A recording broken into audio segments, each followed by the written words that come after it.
Fala galera, bem-vindos ao canal de Cortes Explorar. Se você gosta desse tipo de conteúdo, não se esqueça de se inscrever no canal e ativar o sininho para mais vídeos como este. Mas uma pergunta que você falou muito da idade. Uma dúvida que me gerou. Todo mundo naquela época tinha essas idades ou era uma coisa muito especial de uma correlação direta com... Eu acho excelente essa pergunta. Você quer falar alguma coisa antes de dar uma resposta? Não, assim, eu fiquei curioso. Faz meses que eu me questiono sobre isso. Eu estudei um pouco esse final de semana que eu não te mandei o áudio, mas eu queria ver o que você tem. Eu até trouxe algumas coisas aqui, mas não vou mostrar pra galera, mas só pra vocês saberem que tem aqui. Em primeiro lugar, eu estou falando de uma área agora que não é minha, viu, gente? Dá licença, vou falar de biologia, vou falar de antropologia, coisas que não são meu expertise de pesquisa. Então vou trazer o que os especialistas dizem, tá bom? Num primeiro momento, vamos pensar assim, gente, esses 4 patetas aí estão com conto da carochinha. Como é que alguém vive 300 anos? Talvez alguém tá assistindo a gente e fala assim, pô, o Rodrigo tá dando parabéns pro Thiago, eu tô decepcionado. O cara tá lá acreditando que alguém viveu 300 anos, 960 anos, quase um milênio. Não faz sentido um negócio desse. Bom, em primeiro lugar, vamos trabalhar com o primeiro ponto para você determinar se isso procede ou não é quem está falando. Quem está falando? Por exemplo, se eu for um médico renomado de São Paulo e ele falar assim, Rodrigo, para essa questão aqui você tenha isso e tem que fazer esse tratamento, por que eu acredito? Porque ele é um médico que já demonstrou ter renome. Se eu for conversar talvez com outro médico, com outro, eu falo assim, não, bobagem, você não tem isso. Eu, Rodrigo, não tenho argumento para refutar o outro, porque eu não sou da área médica. Mas eu tô acreditando que é aquilo por quê? Porque alguém que já demonstrou ter notoriedade, autoridade, fez aquela declaração. Isso vale para qualquer área da vida. Negócios. Eu sei que o PrimoCast tem um setor aqui que vocês gerenciam até os investimentos de pessoas. Eu, Rodrigo, não entendo bolufas de investimento. Às vezes eu fico vendo os cortes de vocês lá, a Laura acompanha e tal. Olha, você investe aqui, olha, você tem que investir aqui em mercado assim, um pouco em dólar. Agora não é hora de investir em dólar. Olha, eu não investiria agora em mercado imobiliário. Não é o momento. Eu não entendo bolufas. Mas como eu acredito na competência do PrimoCast, eu vou fazer aquilo ali. E se alguém falar assim, não, isso é bobagem, às vezes eu não tenho nem como refutar. Mas eu continuo acreditando porque alguém que conhece mais do que eu falou.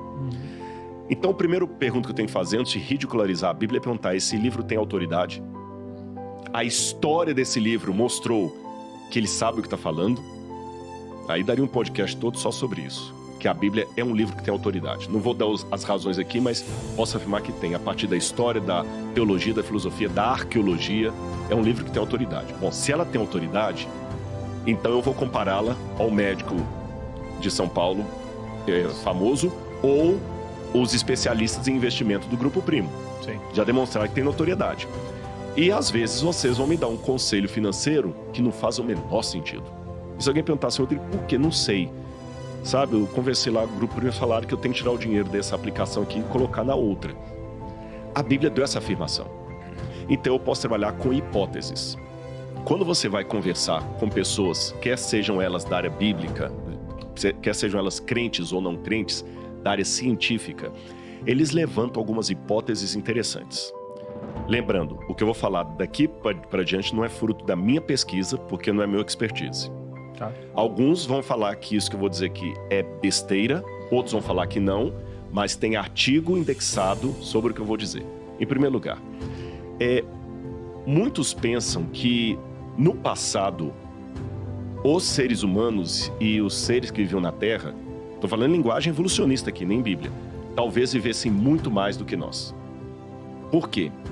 Por exemplo, a questão da vitamina. Eu tenho artigos aqui, inclusive eu baixei alguns artigos aqui, se alguém quiser, depois eu posso te mandar artigos indexados. Há uma polêmica sobre a vitamina, se a vitamina C prolonga mesmo a vida ou não prolonga. Independente da polêmica, enquanto possibilidade, olha o que alguns descobriram. Os ancestrais humanos sintetizavam a vitamina C dentro de si. E hoje não sintetizamos mais. Nós precisamos da vitamina C através dos alimentos. Mas, se os nossos antepassados sintetizavam vitamina C, o que isso poderia gerar?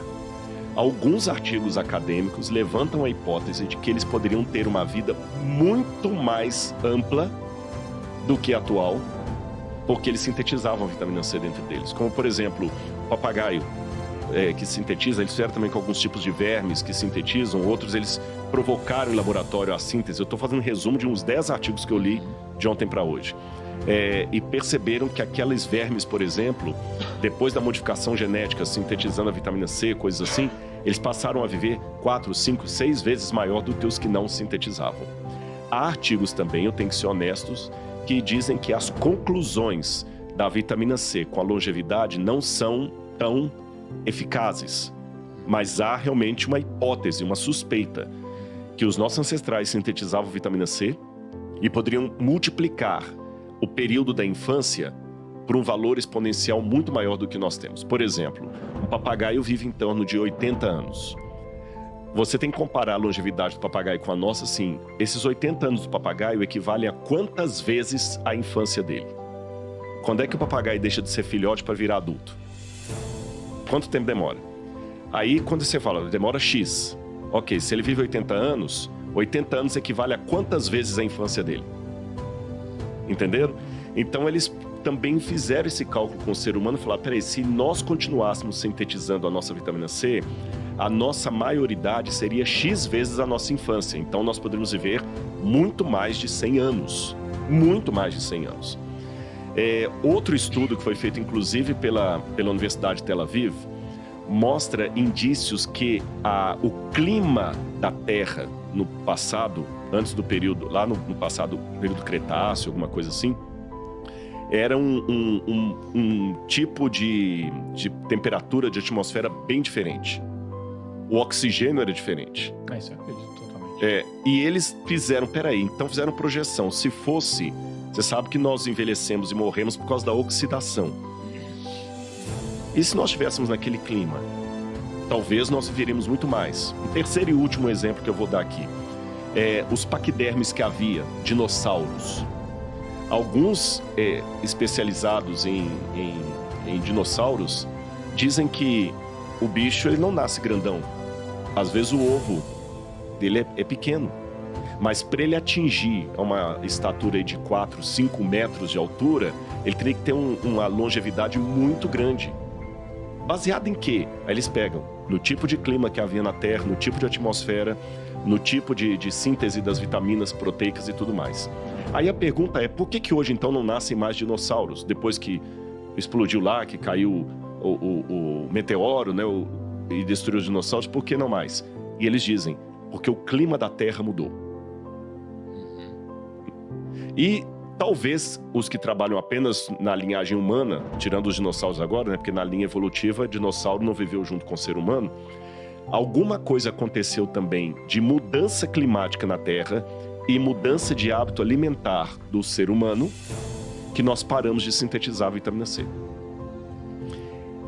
E essas coisas que eu estou colocando são hipotéticas, mas são elementos que apontam para a possibilidade dos ancestrais humanos terem tido uma longevidade muito superior aos números presentes. Não é uma resposta absoluta, sim. É uma possibilidade que encaixa, ainda que enquanto possibilidade, com o relato bíblico, porque nós tivemos duas coisas realmente que a Bíblia fala que aconteceram dos pré-diluvianos para cá, 3 na verdade. Letra A, houve uma mudança climática na Terra causada pelo dilúvio global. O dilúvio realmente foi uma catástrofe que mudou o clima da Terra. Letra B, os hábitos alimentares do ser humano mudaram. Nós vamos falar disso daqui a pouquinho. Antes o ser humano era vegetariano. Depois do dilúvio que Noé passou a comer carne.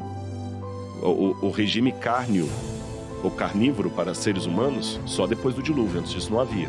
Então houve uma mudança de alimentação. Mudança climática e mudança de alimentação. Eu não sabia, eu pensei que o Adão tinha machadada nos bichos. Não. Como os artigos apontam, mudança climática e de hábito alimentar. E terceiro elemento, até esqueci qual que era. Bom, lembrei de 2 aqui. houve essas mudanças, então apontam para a possibilidade de que no passado nossos ancestrais... lembra o terceiro. Depois do dilúvio, você nota que a expectativa de vida dos seres humanos começa a diminuir. Existe uma curva de estudo nisso aí. Você vê, Noé já viveu menos do que Matusalém, do que esse pessoal todo. Depois, Cão, Sem, Jafé vão vivendo menos, Noé menos. Depois, Moisés já vai diminuindo. E tem uma curva que eles calculam que faz todo sentido com essa mudança climática na Terra. Então, aí o último elemento que eu queria colocar, não somente a Bíblia, mas se você pegar todos os épicos sumerianos que falam dos que viveram antes do dilúvio, também apresentam idades astronômicas que depois caem para idades próximas das que temos hoje.